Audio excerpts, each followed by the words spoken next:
कुछ रिश्ते ऐसे होते हैं, कहते नहीं, जताते नहीं, बस चुपचाप अपनी खुशियां दांव पर लगा देते हैं। रवि भी उन्हीं लोगों में से एक था। उसका छोटा भाई आर्यन, जो सिर्फ 12 साल का था।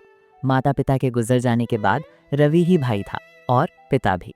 रवि दिन भर गैराज में गाड़ियां ठीक करता, हाथ तेल से सने रहते, लेकिन बस एक ही ख्वाहिश थी, उसका भाई पढ़े और वो जिंदगी देखे जो रवि ने कभी नहीं देखी। आर्यन को दौड़ना पसंद था।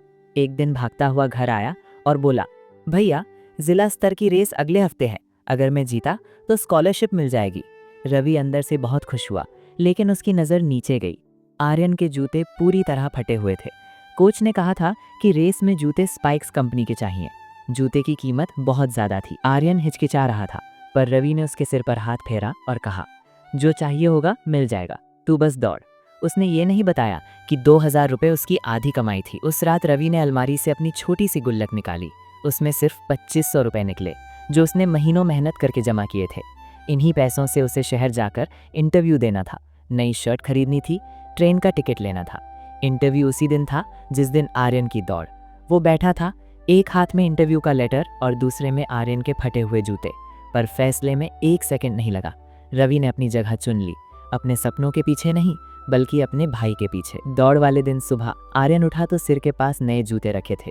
उसकी खुशी का कोई ठिकाना नहीं था। रवि ने बस मुस्कुरा दिया।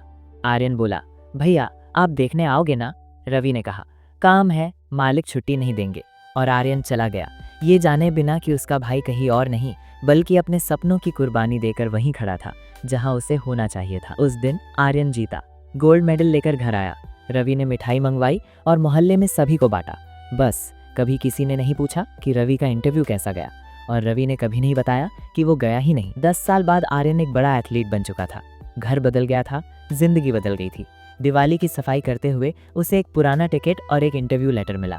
तारीख वही जिस दिन उसकी रेस थी। आर्यन समझ गया।